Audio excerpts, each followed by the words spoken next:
This is RTV6 News at 6, working for you. Now at 6, tracking several big stories.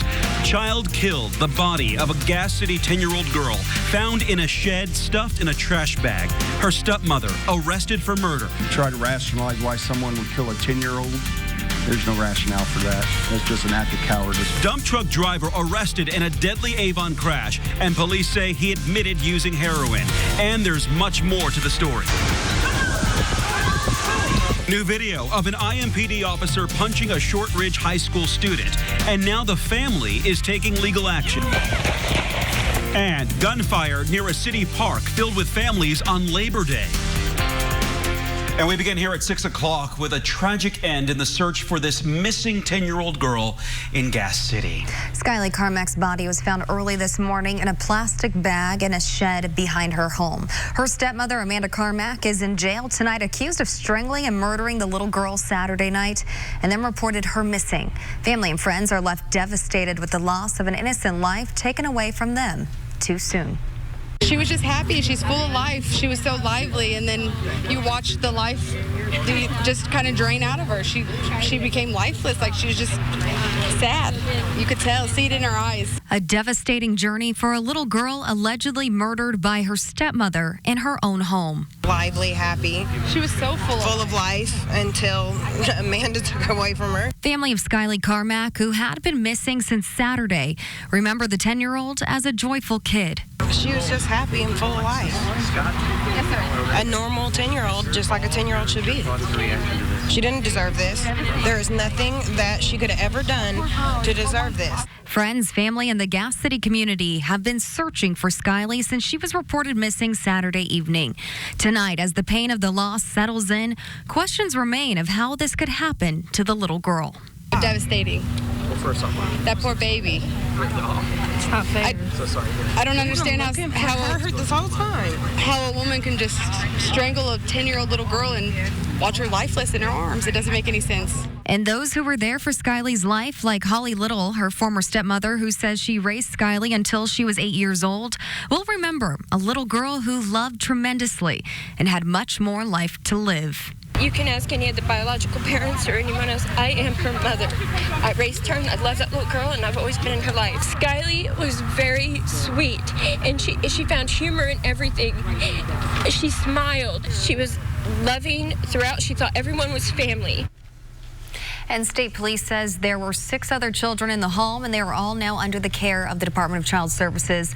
Tonight at 7:30, friends say they will gather at the Gas City Public Library for a candlelight vigil for Skyly. They say she loves spending time at the library. Well, now to newly released video and a new lawsuit stemming from the Shortridge High School incident involving a Metro police officer punching a student. This all happens as we wait to hear from the family of 2 teenage young men tomorrow morning. RTV6's Rafael Sanchez joins us with what the video shows and how this still leaves many unanswered questions. Amanda and Mark, good evening. So this is the federal lawsuit, 6 pages now challenging that officer's story, and now also some new video, and that new video as well as a longer video means that you can see more of what was happening before and after a school fight was brought to an end inside of Shortridge High School. These are the 6 seconds that are at the center of multiple investigations being led by IPS and Metro Police. Officer Robert Lawson made physical contact with a 17-year-old student last Thursday outside of Shortridge High School, shortly after the officer warned to arrest his adult relative. A federal lawsuit just filed points out that the young man kept his arms at his sides and made no aggressive moves towards the officer. Last week, RTV6 obtained documents in which the officer indicated he feared being hit because he noted the teen's face was clenched in anger. No video has yet to surface showing the student's face during the exchange with the officer, or what, if anything, he was telling the officer at the time of the incident. In documents RTV6 obtained, the officer indicates the 17-year-old balled both hands into a fist, moved his shoulder back, and bladed his body. The federal lawsuit challenges the officer's story and details the officer punching the teen's left jaw, restraining him in a headlock, and hitting his abdomen with a knee strike. So what triggered all of this and this exchange between the officer and the student? Something happened earlier with the teen's adult relative. She came to Shortridge High to pick up the teens following a big fight inside that school. We expect to hear tomorrow morning from Danielle Pointer. That federal lawsuit seeks damages from the Metro Police officer and 2 yet unnamed IPS officers for violating their civil rights. Mark? And Raphael, more information in this case. Tonight, Officer Lawson remains suspended without pay. City Legal is not commenting on the lawsuit or new developments. On Saturday, Metro Police Chief Brian Roach said the officer punched the teen in the face, adding that it was, quote, a technique which is not taught or reasonable given the facts known to us at this time, end quote. We'll have much more for you. A Labor Day shooting near a public park caught on camera. The woman who recorded this video spoke only with our Stephanie Wade. She's in Kokomo with the disturbing details tonight. Police want you to watch this video. A woman took her kids here to Studebaker Park in Kokomo on Labor Day. She was actually on Facebook Live when you hear dozens of gunshots. We want to warn you, this video may be disturbing. Go ahead, sir. It was around 6:45 p.m. Chantel Droll had taken her kids to the park. You can see her 2-year-old playing basketball. Then, just moments later, she noticed something was wrong. Let's go back over here because they got too much going on over there. A group of men near the Dunbar Court townhouses across the street began acting suspicious. My intuition was right. Well, you know, they just had a whole brawl and got to shooting. Her video capturing the horrific sounds of what came next. We could take them to the other park. You want to take them to Highland? Come on. Let's go. Get my son! The pregnant mother, her brother, and her children running as fast as they could. Stay with me. Gunfire feeling never-ending. Come here. Because you just never know, because bullets don't have eyes. Police say roughly 30 shots were fired. It scared me only because it was too close for comfort. You know, it was too close to my babies. My son, you know, they don't know what's going on. They don't know why we're running. So they're looking like, what's that noise? The best thing to do is exactly what this mother did. She ran for cover. Kokomo police say they believe 2 groups were firing at each other. 5 men fled in a red pickup truck and led police on a high-speed chase. Officers were able to arrest them on 11 charges. With more to come tonight, no one was reported injured. I'm just glad that we made it home and I got to hug my babies. You know, they were scared, and I'm glad I got to comfort them and be there to do that. We cannot do this by ourselves. We need people to come forward, say something, help us take the community back, and send a message that we will not tolerate this in the city of Kokomo. Working for you, Stephanie Wade, RTV6. Well, we can tell you tonight that police are still reviewing surveillance video and investigating tonight. If you know anything, you call them or call Crime Stoppers. That number is 317-262-TIPS. New developments tonight on a story we brought to you as breaking news 24 hours ago. Police say a Knightstown man admitted to snorting heroin before he crashed into an elderly couple, killing them. Hendricks County prosecutors charged Danny Williams today with operating a vehicle while intoxicated and reckless homicide. And police say Williams was driving the dump truck that caused an 11-vehicle crash in Avon that killed 80-year-old Gerald Ligon and his 80-year-old wife, Rhonda, both of Danville. Now, court documents released today indicate it wasn't his first crash of the day. Yeah, we also learned the truck driver has a history of impaired driving. Call 6 Investigates. Kara Kenny is digging into all of that tonight. Kara. Mark and Amanda, court documents show Williams' dump truck matched the description of a truck involved in a hit-and-run crash at Highway 36 in Dan Jones just 3 hours before the deadly crash. At the time, officers were unable to locate the truck. Police say after the crash that killed the elderly couple, Williams admitted to snorting heroin, and it's not the first time he's been accused of driving under the influence. In 2014, Williams was driving on I-70 in Hancock County when he hit an INDOT construction sign. Officers saw an empty bottle of Crown Royal on the floor of his Monte Carlo. Williams' blood tested positive for alcohol, .20, more than twice the legal limit. He pleaded guilty in 2015 to operating a vehicle while intoxicated, endangering a person, and received a 1-year suspended sentence as well as probation, and he had to pay INDOT restitution for that damaged sign. In a separate case, Williams pleaded guilty in 2015 to cocaine possession.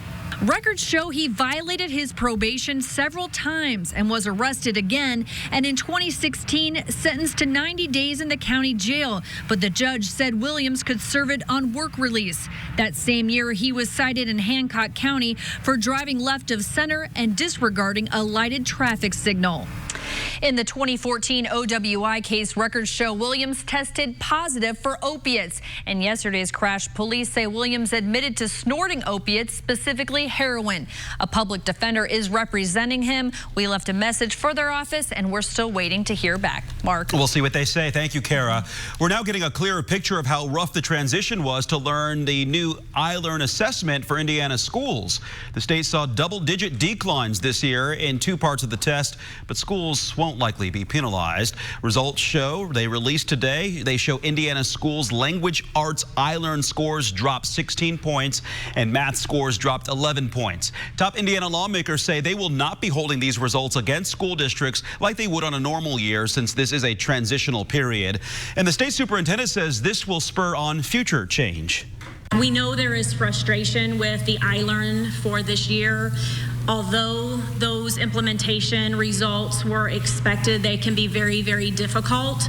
We are hopeful that our General Assembly will take a hard look at our state accountability system and address some of those concerns, so a year from now we're not having the same conversation. A similar decline in test scores happened 5 years ago, back when the iStep underwent changes.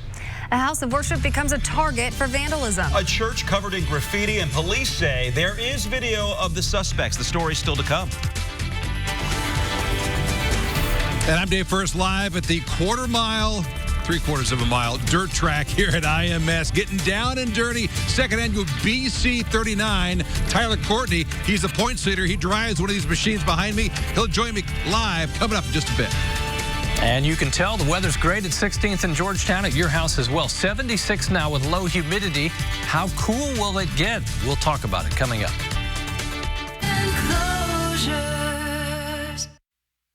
This is RTV6 News at 6, working for you. Well, we are now getting a clearer picture. The search is on for 2 people who defaced a house of worship in Monroe County. Members of the Old Dutch Community Church in Ellettsville arrived at the church yesterday to find this. Their church was covered in spray-painted graffiti, some vulgar and anti-Semitic in nature. Surveillance video captured 2 people committing the vandalism. The Monroe County Sheriff's Department said this happened between 9 and 11 p.m. Monday. If you have any idea who did this, contact the Monroe County Sheriff's Department. Our Hiring Hoosiers initiative aims to connect you to all kinds of job opportunities. Have you ever thought about working for the U.S. Postal Service? USPS is holding a job fair on Saturday to fill all kinds of positions that deal with mail delivery and processing that range in pay from just over $13 an hour to nearly $18 an hour. There are also support jobs, including auto mechanic, custodian, and tractor-trailer operator driver. The job fair is Saturday from 9 to 2 at the Greater Indiana District Conference Center at 8765 Guyon Road in Indianapolis. You must be at least 17 to attend. Education plays a huge role in landing a job, and a family in Muncie is telling parents to try enrolling their students in virtual school so they can get classroom to career ready. 15-year-old Alicia Gregory attends the K-12 Indiana Digital Learning School. All her materials are provided to her for free, and since it's a public school, there's no tuition. Students work on all the core classes as well as a variety of electives. Students check in with teachers and go over everything they learn in the class. Her sister put Alicia in virtual school after the loss of their mother and says this path has kept her education on track. With her being in K-12, I feel like that's what's kept her great grades, is because she's able to focus. I don't necessarily have best transportation to an actual public school, so being able to just bring my computer wherever I go, it definitely helps a lot more. Alicia has determined she wants to be a pharmaceutical scientist and is planning to graduate early. Also, to help students socialize with others, they are invited to school outings and field trips. Kevin. What a day. I'll rate it about a 9 out of 10. You got to save room for improvement. I'm not sure where you'd put it, but pick any adjective. Beautiful. Temperature yesterday, 85. We've been in the 70s today. Humidity is down. Nice breeze. All that combines with sunshine just for a spectacular September day. 73 in Miami County, Peru, with the coolest temperature right now. Temperature 77 in Columbus and just shy of 80 degrees in Terre Haute and Bloomington.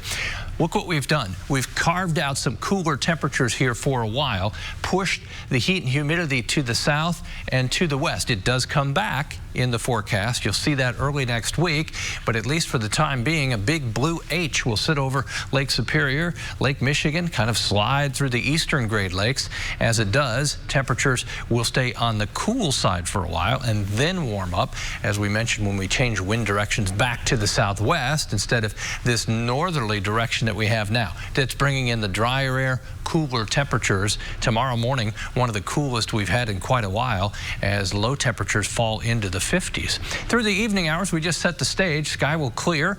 With the wind light, I do expect some patchy fog to develop as we go through the overnight. 10 o'clock tonight, 69 degrees. Let's talk specific numbers. There'll be a few spots close to the upper 40s. We'll go with 51 in Lafayette, Monticello, Logansport, Peru, Tipton, Kokomo, lower 50s as well, even to the south. Temperatures mid-50s, generally speaking, and the metro area within a degree or two of 55 to start your Thursday. Through the day tomorrow, 82 is the average high. We'll be in the 70s once again. Lots of sunshine like today, low humidity, and the light wind. As you look at Friday planner, more in the way of cloud cover. A cold front moves into the area. It tries to generate some showers, but with the humidity so low, I don't think it will be that successful. It will generate cloud cover through the day. That helps keep our temperatures below average. 7 o'clock in the morning, there's the gray of the cloud cover, and you see the model sprinkle in some green, representing some showers, but I think it's unlikely that we'll really deal with any rain on a Friday. Friday night football, enjoy. Kickoff, 76 degrees. Halftime temperature, 73. Wind out of the northwest at about 10 miles per hour. Of course, big weekend in Indianapolis, Brickyard weekend. Temperatures mid-70s. The chance for any rain very low, as you can see, even on Sunday, just a 20% chance we'll see a shower or thunderstorm. Temperatures do warm next week, 86 on Tuesday. That's the warmest day, but mainly dominated by comfort in the forecast, with that slight chance of a shower as we get to Sunday. Okay. All right. Summer says not so fast. Not so fast That's right. there. Thanks, Kevin, for that. Hey, it is time, though, to go racing again at Indianapolis Motor Speedway. But this time it will be on a dirt track and under the lights. Sports director Dave First joins us from there. Hey, Dave. Kevin Gregory, I got a mic on my hand. Okay, so it's at least one thumbs up for the weather today. 2 thumbs up from Tyler Courtney. There you go. The weather is spectacular. It will be throughout the course of the weekend here at the Indianapolis Motor Speedway, beginning with the BC39 night number 1 tonight. The finale comes tomorrow night. Tyler Courtney is the points leader in the midget series in USAC, and this, I mean, you look around. You got 90 entries here, man. This place is packed. Yeah, this is incredible. You know, we had 110 last year, and you know, it's shrunk down to 90. But when you're talking about 90 race cars, that's still a lot of race cars. So, no, it's incredible. You know, it's the second year doing this. You know, Mother Nature didn't play so nice last year. She's playing a lot nicer this year. So we get the full event in, and you know, hopefully put on a great show for all these fans that come out tonight. And you know, I probably won't be so sold out tonight, but I'm expecting a sold out crowd tonight. That's on them. Those people at home. So it's going to be packed, I think, tomorrow night. Tell us about the car for those that don't know the midget sprints and what you guys are dealing with. Midget cars, what do they do? Yeah, midgets, they're 1,000 to 1,100 pound race car with a 4-cylinder. Either you know, there's we run Mopars, there's Toyotas, there's Chevys, all that kind of stuff. But they put out about 400 horsepower. So when you get 400 horsepower to 1,000 pounds, it's crazy. So and then you get crazy guys like me that drive them. So it's fun. It's midgets are kind of a one-of-a-kind race car. They're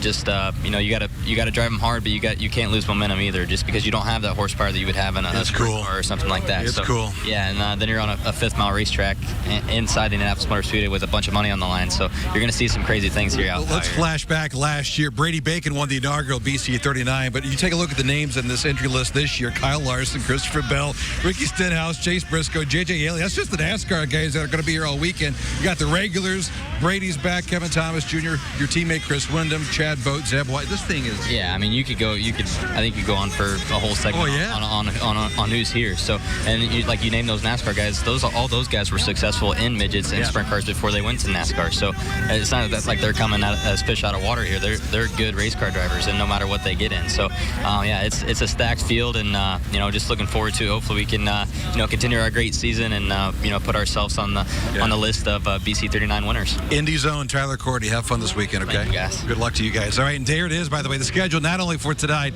but take a look. We've got a packed schedule with the rest of the weekend. C main, B main. It all happens at 7:15 tomorrow night. The second BC 39 around 9:30 or so. Then after that, and then Friday NASCAR Roads at Xfinity Series. Couple practices on Friday. Saturday Cup practices. Xfinity qualifying the Indiana 250, and then Sunday Cup qualifying and the big one, the Brickyard 400 around 2 o'clock Sunday afternoon. Hey, tonight on the news at 11 o'clock, our Sports Extra Spotlight on the newest Colts quarterback Brian Hoyer. Just signed over the holiday weekend. He's had a chance to dig into the playbook now, and well, come Sunday, he'll serve as Jacoby Brissett's backup when the Colts play their season opener out in L.A. Brad Brown catching up with the former Patriots quarterback.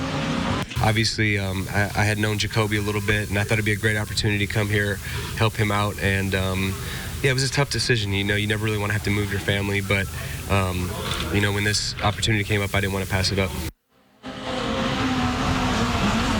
Hot laps continue. By the way, I didn't even mention Noblesville's Connor Daly. He's in this thing this weekend. Much more at 7, and tonight on the news at 11. Until then, the news at 6 continues after this quick time out. City with more work to do. Sometimes, despite how beautiful it is outside, it's not worth getting up from a nap. Jules is doing exactly what I want to do. I don't blame you, Jules. Jules, you take a nap. Everybody else can enjoy an evening before the sun sets, where we've got lots of sunshine and beautiful temperatures, 54 in the morning. Do a walk for Jules later, right? Yeah. Well, thanks for joining us. We'll see you back here tonight at 7 o'clock. Have a good evening.